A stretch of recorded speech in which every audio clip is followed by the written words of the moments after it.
Hey everyone, this is Snark with Snark's Domain. Today we're going to be tearing apart an RTX 3090 and replacing the stock thermal pads with thermal putty instead. And depending on those results and what the memory temperatures are like, we'll leave it like that. If they're still hot, we'll upgrade the card to Copper Shims and thermal putty. So stay tuned.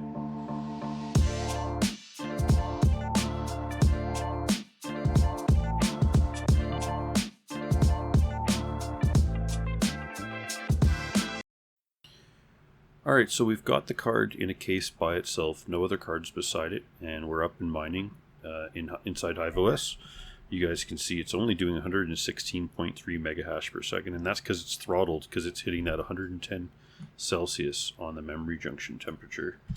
So we're moving over to the shell view. You can see it's mining, and I've circled the temperature there, but it's been running for 55 minutes and 30 seconds, so basically an hour.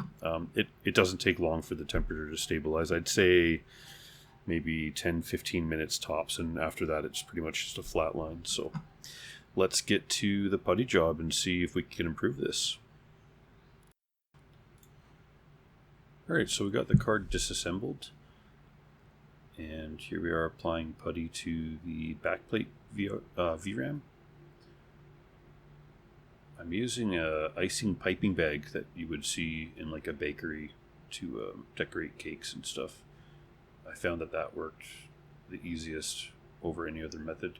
Previously I'd been using a large plastic syringe with a 1/4-inch nozzle, and that was hard. The first batch of this stuff I ordered was a little bit stiffer.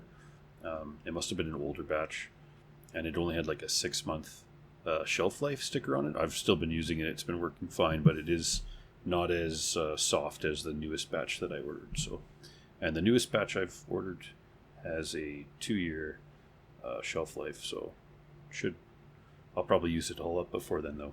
I think I've only got like 600 grams left. So I actually didn't need to take this I/O plate off. I could have left it. I just didn't realize upon first disassembly whether I could leave it on there or not.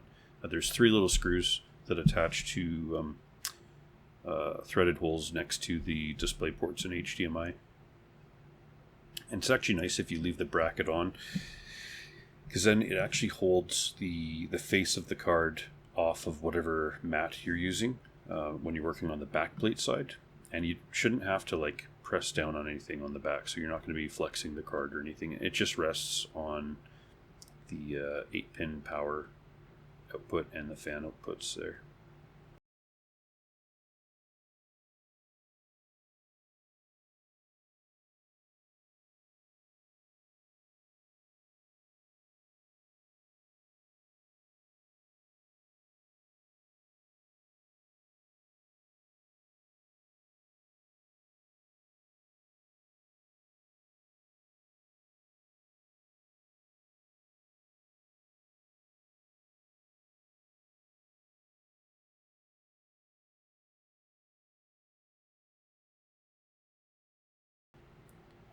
So I'm just putting putty here on the VRMs and VRAM as well. I usually aim for about 4 or 5 millimeters thick on most components, no matter what the thermal pad thickness is, and then it'll press out. But sometimes you can use less. You just have to keep in mind how big of a gap you're needing to press in.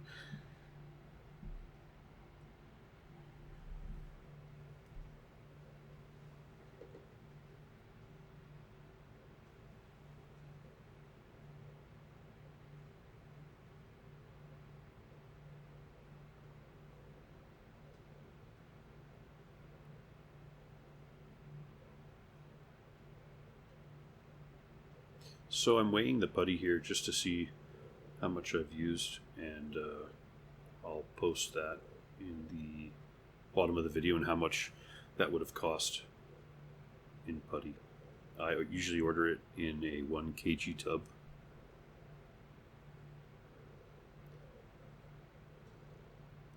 So I just got to connect the power connectors and the fan connectors.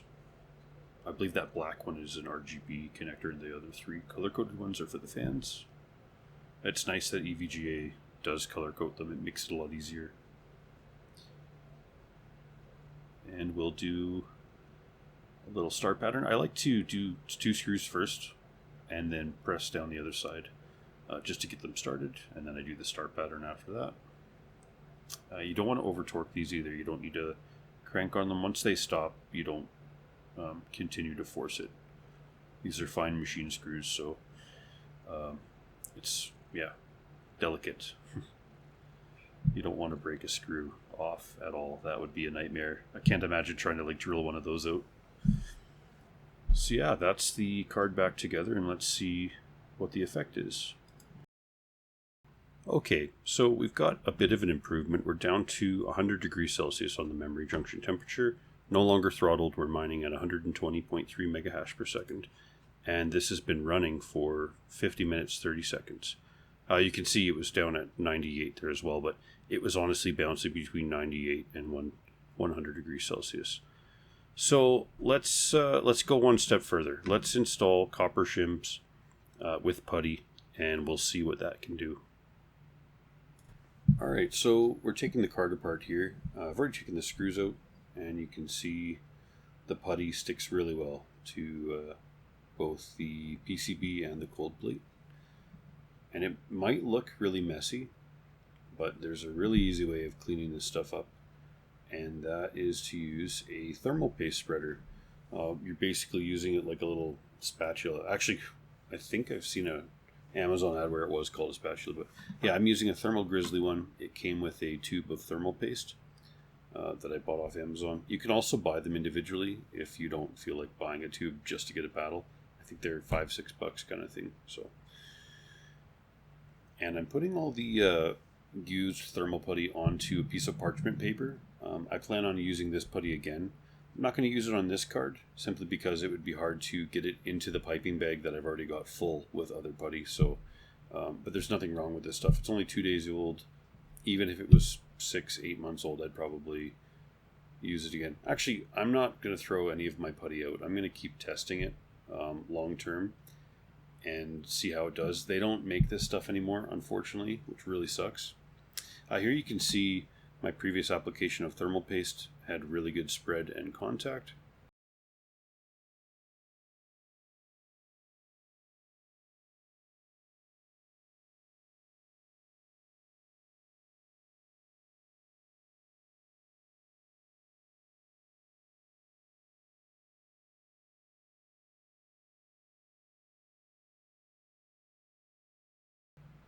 You can also see on the back plate there's 2 heat pipes, and there's a little bit of like air gap where I'm putting some putty right now. So my thought was, hey, I'm going to fill in those little air gaps just so there's better, better thermal contact. And then I'm spreading some thermal putty onto the VRAM of the back plate and trying to fill in all those little cracks between. There's about like a 0.83 millimeter gap between each VRAM. If you didn't want to take a card apart, then I would recommend just adding some copper heat sinks to the back plate, and you could put them everywhere where there's VRAM, and also along those 2 strips where the heat pipe is. And those heat pipes basically start in the middle of those little tabs that stick out. So, I mean, obviously you don't want to take the card apart just to figure out where the heat pipes are. It's basically where there's no holes in the back plate. If you put heat sinks there, it's gonna make good contact. And yeah, you could put a fan blowing on it, and you should be able to cool down your VRAM. Of course, if the pad application on the card from factory wasn't good, then you're gonna have to do something or RMA it if you're not comfortable taking it apart. RMAing could take some time. Although it should be better now, but at one point they wouldn't even guarantee you getting your card back. They would like just give you a refund. So a lot of people avoided doing RMAs. So my thoughts initially were to apply the copper shims to the back plate and squeeze them down as hard as I could, and then that would leave a larger gap between the Copper Shim and the VRAM itself. And I thought that that would be a great idea because then it would, you know, keep it away from any of the electrical components. I've now reversed my opinion, so I'll do it differently in the future than what I'm doing here. I would apply thermal putty to the VRAM itself first, and then put the Copper Shim right onto the VRAM and press down gently, and then put a little bit of thermal putty onto the backplate. So you want to make a thermal putty sandwich, basically. So here you can see there's a bit of a bulge just on initial installation. So what I'm going to do is just put it down and press gently on this little metal outline here, and that's going to take that little bulge away. That's all it takes, is a little bit of a firm pressure, nothing crazy. Don't worry about pressing too hard and then as you pull away the putty is not going to fill that gap. It's so sticky that it will stretch both ways. It's like toffee, or like, I don't know, molasses. Like it's not like a pad, like you know, if you used a G-Lid Ultimate and you compressed it too much, it's not going to expand again. Softer pads, it depends. You might get lucky if you overcompress something that it might spring back a little bit, but this putty is very forgiving that way. That's why I like it. So yeah, I've got some thermal paste on there now, and I'm just going to do the same thing by spreading some thermal putty onto the VRAM, and it's just going to bake. Here you can see red outlines of where the VRAM and the thermal pads go. So all I did was apply the Copper Shims to the cold plate. Again, in the future, I'll just apply them to the VRAM. That'll make it a lot easier to line up, and you'll see what I mean in a second. Here I'm kind of like not dry fitting, it's wet, but putting the back plate on, or the cooler on the card, and I'm using that little thermal paste spreader to make slight adjustments to the Copper Shims to get them perfectly lined up. So this method takes more time. So again, in the future, I would just put the Copper Shims onto the VRAM, and it'll be a lot less hassle. So you guys have already seen a card go together, so let's skip ahead to the results, but this is what the card looks like.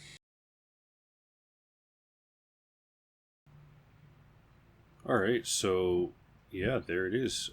86 degrees Celsius on the memory junction, hashing away at 119.2 megahash per second, and it's been running for an hour and 5 minutes. So yeah, I'd say that's a massive improvement. So before I did the Copper Shim job on the card that you guys just saw, I actually did it on my own 3090, just to make sure I worked out any kinks first, and it worked great. Here are the overclock settings I'm currently using on my own card.